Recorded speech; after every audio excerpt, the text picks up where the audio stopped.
On est avec Elisabeth Lévy, Nathan Dever, Joachim Le Floch-Imad et Eric Revel. Bonjour à tous les quatre. Bonjour Elia. Vous avez compris la règle, c'est l'été. Et l'été, l'heure des pros, c'est jusqu'à 11h. Une demi-heure de plus. Oui. Ah bah oui, vous avez le Quelle sourire. chance. Vous êtes heureuse. Tout le monde est... Voilà, regardez, vous avez le sourire. Pendant que certains sont déjà à la plage, en train de se dorer la période. C'est commun. Vous travaillez. Le travail, c'est la santé, Joachim Le Floch-Imad. C'est un plaisir d'être avec vous ce matin. Bon, on va commencer avec une actualité extrêmement lourde, malheureusement. C'est un témoignage choquant d'une jeune femme qui est suivie sur les réseaux sociaux par plus d'1 million de personnes. Elle a été victime d'un homejacking ultra violent ce week-end, ligotée, tabassée, aspergée d'eau de javel par 3 individus, raconte son avocat. On l'entendra d'ailleurs, son témoignage. Il y a une enquête qui est en cours, mais voyons d'abord le sujet. Soraya Rifi, 30 ans, est suivie par 1 million d'abonnés sur Instagram. L'influenceuse a été victime d'un homejacking chez elle à Marseille ce vendredi. Pendant plus d'1 heure et demie, les agresseurs, qui étaient au moins 3, l'ont ligotée, rouée de coups, selon son avocat. Elle a un visage qui est complètement aujourd'hui méconnaissable. Donc déjà, cette reconstruction physique, mais aussi et surtout mentale. On attend les résultats d'une heure à l'autre, des potentielles agressions sexuelles, voire un viol. Sur ces photos que nous avons décidé de flouter, la jeune femme a le visage défiguré. Ces agresseurs ont pris la fuite en emportant notamment ses clés de maison et de voiture, 2 sacs de luxe et une montre Rolex. Au cabinet, et on voit tous les jours, toutes les semaines, de plus en plus d'actes de violence contre ces influenceurs, parce qu'ils sont considérés par ces malfaiteurs comme peut-être des cibles faciles et comme des cibles qui ont de quoi substanter leur envie criminelle. Ces agresseurs ont évoqué sa notoriété à plusieurs reprises. Après avoir défait ses liens, la jeune femme a pu appeler les pompiers et a été hospitalisée en urgence. Au téléphone alors qu'elle était avec les secours pour raconter, c'était quelques minutes après l'enfer qu'elle a vécu pendant plus d'1 heure. Je vous explique les amis, j'ai été ligotée. Quand j'ai été ligotée, la personne m'a serré trop fort. Le cou, la bouche, les cuisses et les bras. Ça veut dire que la circulation du sang, elle passait pas. Ça veut dire que quand je me faisais tabasser, en plus de la circulation qui passait pas, j'ai convulsé. Je croyais que j'allais crever. Je disais au mec, s'il te plaît, enlève-moi les, défais-moi les, s'il te plaît, enlève-moi les, s'il t'en supplie, enlève-moi les, il faut que je respire. La circulation, elle passe pas. Il me disait non, t'es pas bleu, jusqu'à ce que je devienne bleu des mains et des pieds pour qu'il me desserre et qu'il me refait le ligotage. C'était horrible, ligoté pendant 45 minutes. Je vous jure, j'ai vu la mort à l'instant là. Bon, chaque semaine, malheureusement, on a ces témoignages qui se succèdent. On voit qu'en termes de homejacking, les faits se multiplient. Quelle réponse on peut apporter à cela, Joachim ? Et déjà être lucide sur ce qui est en train de se passer en France, et effectivement. Et vous le définissez comment ? C'est quoi la lucidité ? On n'a pas affaire à un fait divers, mais à un fait de société, puisqu'on est quand même un pays où il y a un cambriolage qui a lieu toutes les 3 minutes, une banalisation des homejacking, vous l'avez dit, on se rappelle de l'affaire Christophe Legrand il y a encore quelques semaines. Christophe Beaugrand, pardon. Et la question en effet, c'est la réponse politique qu'on apporte à cette déshumanisation de la société. Il y a évidemment, on peut toujours recommander de mettre en œuvre des dispositifs de sécurité plus ou moins sévères, préconiser aux stars de prendre des dispositions pour leur sécurité privée, des plus prudents sur les réseaux sociaux. Maintenant, on voit bien que tout ça ne changera pas les choses tant qu'on n'aura pas une vraie politique de reconstruction de toutes les digues qui nous protégeaient de la barbarie. Ça passe effectivement par une réflexion sur la justice, ça passe par un combat contre la violence à ses racines, et ça passe aussi sur une réflexion sur l'immigration, parce que je rappelle que les auteurs de cambriolage en France sont à 40% des étrangers qui ne représentent que 8% de la population française. Donc ça fait partie, je pense, des éléments qu'il faut avoir à l'esprit et qu'on a tendance, au nom de sa idéologie, à écarter. Bon, ce qui est marquant également, Elisabeth Lévy, c'est le fait que dans cette action-là, délictuelle et même criminelle, vous n'avez plus aucune limite. C'est-à-dire que cette femme s'est vue mourir, et c'est ce qu'elle dit. Alors d'abord, c'est pas la première fois, parce qu'en réalité, à chaque fois que quelqu'un raconte, on a l'impression que il a échappé au pire. Hein. Bien sûr. C'est vraiment très fort. Moi, ce qui me frappe, c'est que c'est une femme. Et qu'il me semblait quand même que dans une certaine mesure, petite, mais malgré tout, on agresse les femmes sexuellement. Mais la violence comme ça gratuite, c'est plus difficile. Anthropologiquement, ça doit être plus difficile avec une femme. Mais quand vous êtes avec des barbares face à vous, je peux vous assurer que vous soyez un homme ou une femme, ça ne change absolument ça rien. Ça me frappe. Mais c'est tout à fait connexe, donc peut-être c'est pas le lieu d'en parler. Mais je suis aussi frappée par le rôle nouveau comme catalyseur de haine, comme catalyseur d'envie, que jouent ces influenceurs. Un monde qui, je l'avoue, est assez mystérieux pour moi, assez étranger. Et je vois, on me dit, elle a 1 million d'abonnés, donc je suppose que je suis pas la seule à ne pas la connaître avant ce matin. Et je trouve ça, si vous voulez, vous avez comme ça un nouveau monde de stars, de people qui est apparu et qui sont, alors là, c'est, si vous voulez, comme l'a dit Joachim, ils sont sur les réseaux, donc ils donnent énormément d'éléments sur eux. Ils exposent leur vie. Je ne dis pas que c'est de leur faute du tout. Hein. Bien évidemment, mais vous dites que ça devient, en fait, ils deviennent des proies faciles, des cibles faciles. Comme toutes, et vous allez voir que ça va jouer probablement un jour, ce qui aura d'ailleurs des effets bénéfiques par ailleurs, sur la pipolisation, sur l'exposition des gens, même des stars du foot, etc., qui vont commencer à... Éric Revel ?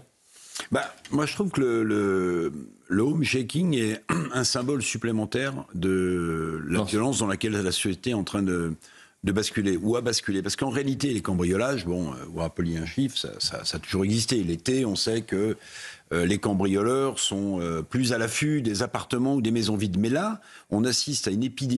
Les racailles considèrent que puisque vous êtes là, vous allez sous la torture leur expliquer où sont vos biens. C'est ça un homejacking. Bien aujourd'hui, puisqu'on assiste à une épidémie de homejacking, on assiste donc à une nouvelle marche de cette société vers une violence totalement débridée, où ni les peines de prison ne les font reculer, ni même d'ailleurs la possibilité d'avoir des gens qui sont dans leur appartement ou dans leur maison et qui vont réagir. Je rappelle quand même qu'on a eu un homejacking, vous savez, pendant la fameuse victoire du PSG, dans le 16e arrondissement de Paris, où la on recevait justement le père de cette femme et de sa fille qui ont été victimes de homejacking. Voilà. Un homejacking ultra violent. Où elle a reçu des coups de marteau. Je ne sais pas si vous vous rendez compte de la violence. Donc en fait, voilà, le symbole, c'est l'explosion des homejackings comme explosion de la violence. Et vous avez raison. Et je pense que le président de la République a tort lorsqu'il parle de faits divers. Là, on est en train, pour l'Élysée, on est en train de brainwasher, bien sûr. C'est un vrai fait de société. Mais là, la violence est partout, de plus en plus débridée. Elle n'a peur de rien, ni de l'autorité, ni des sanctions, ni même de la répression. Nathan Dever, on est en pleine séance de brainwashing, donc on lave le cerveau des Français. Vous avez parlé de Christophe Beaugrand tout à l'heure, Joachim Le Floch, c'est très intéressant parce que Christophe Beaugrand, tous les médias se sont emparés de son cas, qui était dramatique, et évidemment on pense à son compagnon, à son enfant, et on espère qu'aujourd'hui ils vont mieux, même si on sait que post-homejacking, cambriolage violent, etc., vous avez évidemment un traumatisme profond et long. Mais là, cette jeune femme, est-ce qu'à 9h du matin, tous les médias se sont emparés de ce sujet pour essayer de comprendre ce qui s'était passé et l'enfer qu'elle a vécu un vendredi soir, pas à 3h du matin, 21h30, là aussi. Les criminels n'ont plus aucune limite, ils n'ont plus peur de rien. Oui, alors déjà, c'est sûr qu'un homejacking, alors celui-ci était particulièrement violent, mais un homejacking est toujours violent dans son principe, c'est toujours le viol, la violation d'un espace qui est celui de l'intimité, qui est celui qui normalement doit être sécurisé, et qui est celui, c'est Hobbes qui remarque ça au détour d'une phrase, qui dit « Pourquoi on a des serrures dans nos maisons ? C'est parce qu'on a le souvenir de l'état de nature en nous, et on sait que ça peut toujours revenir, etc. » Le homejacking est par essence quelque chose qui est une violation, même s'il n'y a pas de violence, et qui laisse des traumatismes extrêmement profonds chez ceux qui l'ont subi. Maintenant, la remarque aussi, je suis les analyses d'Elisabeth sur ce point, c'est que si on additionne des affaires, alors qui sont un peu différentes, pas toutes les mêmes, mais entre Christophe Beaugrand, les attaques d'autres personnalités, notamment exposées à la télévision ou dans les médias, les attaques de certains patrons ou proches de patrons de crypto-monnaies. On remarque, pour les crypto-monnaies c'est un tout petit peu différent, mais on remarque aussi que cette société de la transparence, où on peut savoir à peu près de n'importe qui, en tout cas de n'importe qui joue le jeu de cette société de la transparence, où il habite, à quelle heure il est chez lui, quels objets rares il a, à quel endroit, dans quel buffet, quel tiroir du buffet, etc.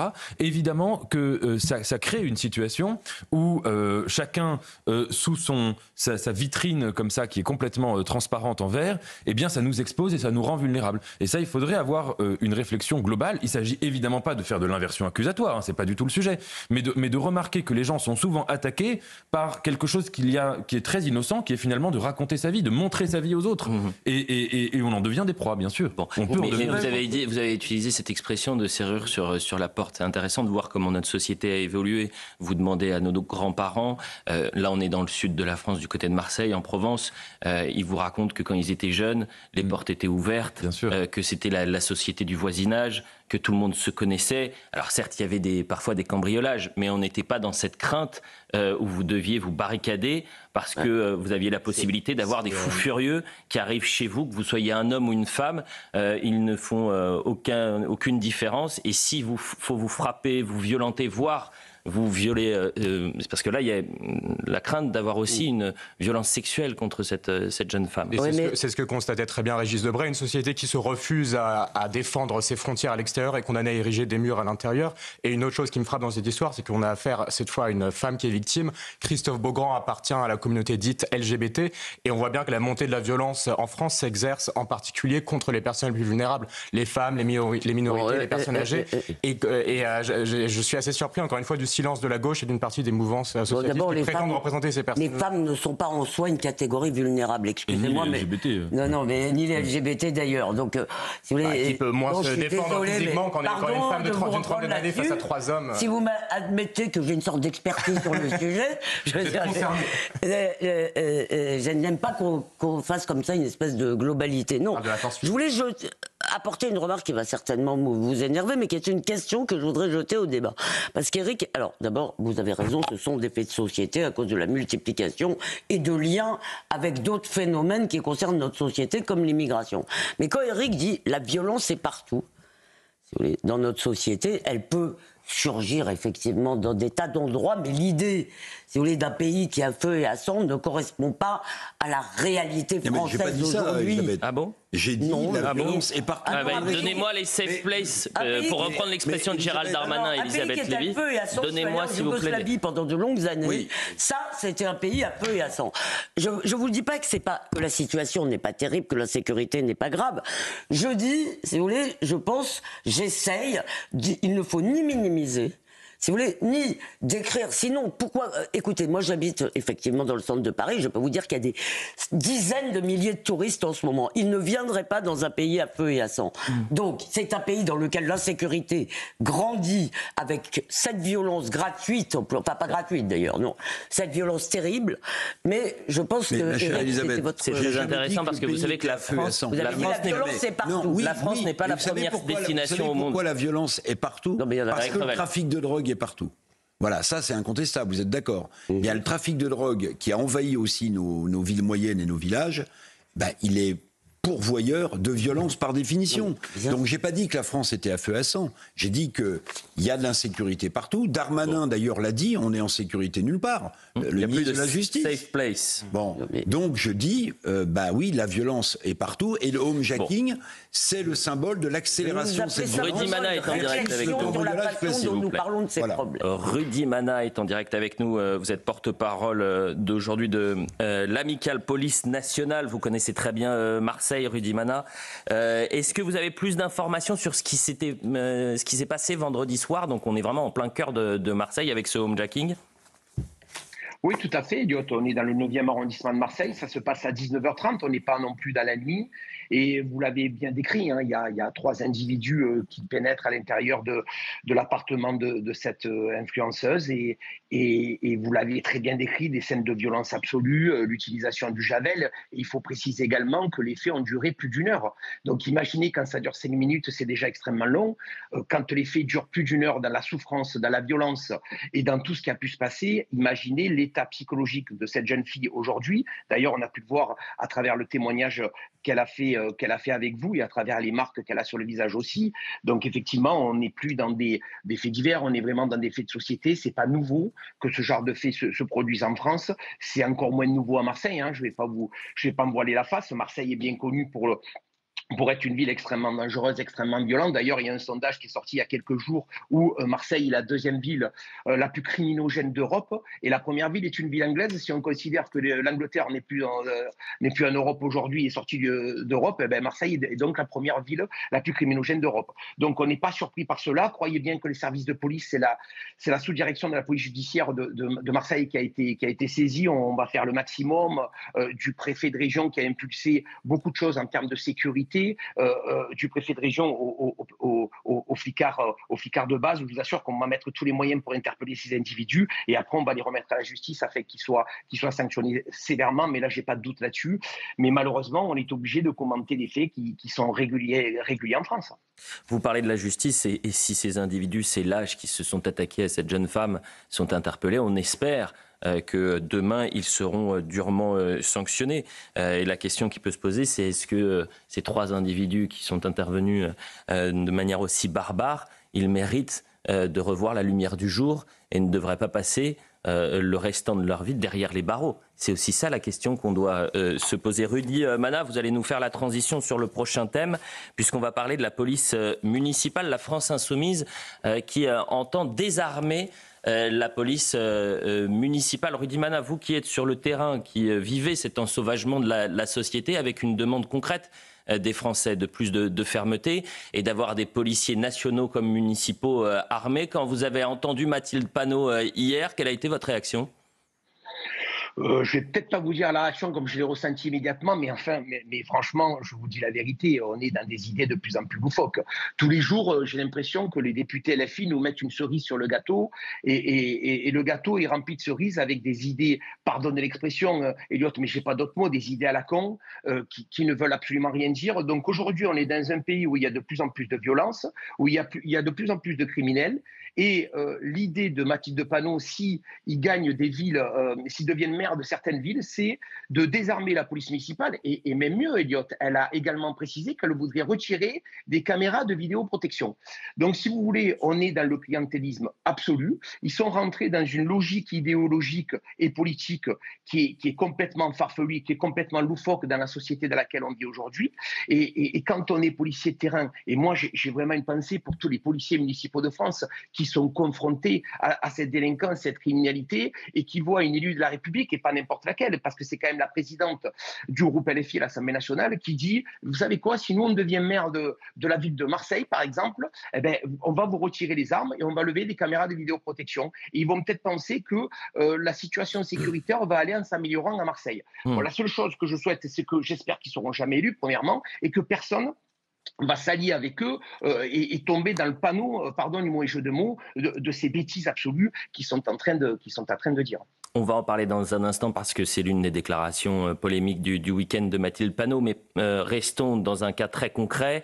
On parlait de ce homejacking il y a quelques instants du côté de Marseille. Vous avez dit l'enquête, elle est aux mains des services de police désormais.